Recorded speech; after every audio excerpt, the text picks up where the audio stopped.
നമസ്കാരം മാഷേ. ഞങ്ങൾ കുതിരപ്പുറത്ത് വരാമെന്ന് വെച്ചു. എങ്ങനെയുണ്ട് ഞങ്ങളുടെ കുതിരപ്പുറത്തെ വരവ്? അസലായി അല്ലേ? നിങ്ങൾ അശ്വമേധം കൊണ്ട് നിങ്ങൾ കീഴടക്കല്ലേ?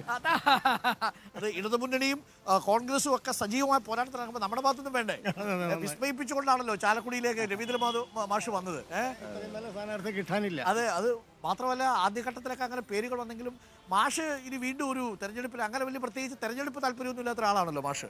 അപ്പോൾ പക്ഷേ സർപ്രൈസ് ആയിട്ട് മാഷ് ലാൻഡ് ചെയ്തു.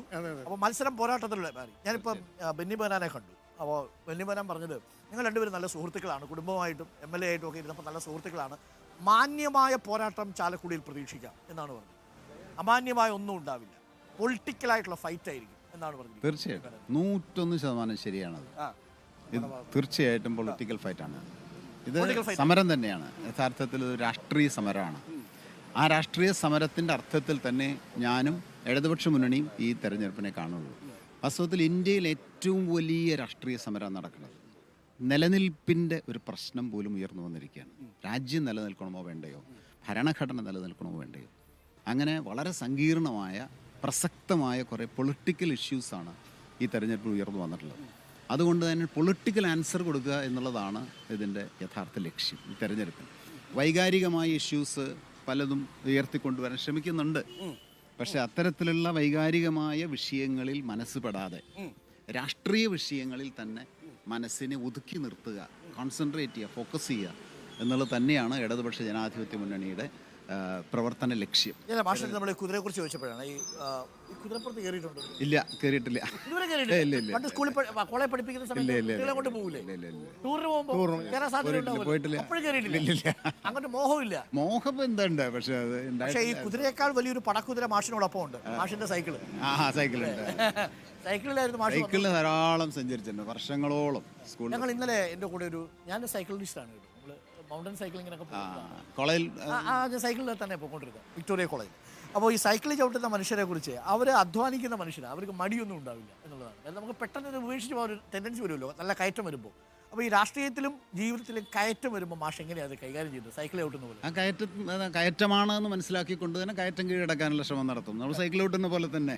അപ്പോൾ നമുക്ക് പറ്റാവുന്ന രീതിയിൽ സൈക്കിൾ സ്പീഡിൽ ചവിട്ടിയും ഒക്കെ കയറ്റം കയറുന്നത് എങ്ങനെയാണോ അതുപോലെ കയറ്റമുണ്ട് എന്ന് കരുതി പിന്മാറില്ല. ഇപ്പൊ അങ്കമാലി എങ്ങനെയാ? കയറ്റമാണോ, ഇറക്കമാണോ, നിരപ്പാണോ? ഇപ്പൊ നിരപ്പാ. അല്ല, ഇറക്കമാണെന്നും പറയില്ല. അതാണ് ഈ എതിരാളിയോടുള്ള ഒരു ബഹുമാനവും കൂടി സൂക്ഷിച്ചുകൊണ്ടാണ്. നിരപ്പാണ്, ഒരു ലെവൽ പ്ലേയിങ് ഗ്രൗണ്ട്, നിരപ്പാണ്. അതുകൊണ്ട് ചവിട്ടി തന്നെ പോകണം, ചവിട്ടി വിജയിക്കും എന്നുള്ളതാണ്. അപ്പോൾ രാഷ്ട്രീയ പോരാട്ടം തന്നെയാണ് പ്രധാനമായിട്ട് നടക്കുക.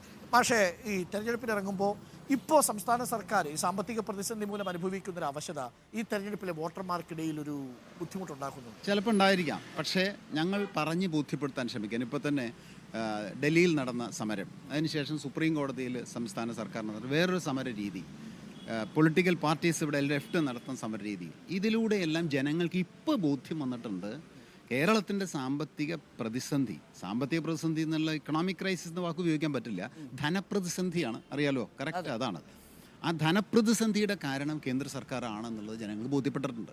അതെൻ്റെ ഈ തെരഞ്ഞെടുപ്പ് പര്യടന വേളയിൽ തന്നെ നമുക്ക് പലതരത്തിലും ബോധ്യപ്പെടുന്നു. അത് ശരി, അങ്ങനെ ഞെക്കിയത് കൊണ്ടാണല്ലേ കേരളത്തിന് ഈ പ്രശ്നം വന്നത് എന്ന് പലരും ചോദിച്ചിട്ടുണ്ട്. അത് ഈ സമരത്തിൻ്റെ റിസൾട്ടാണ്.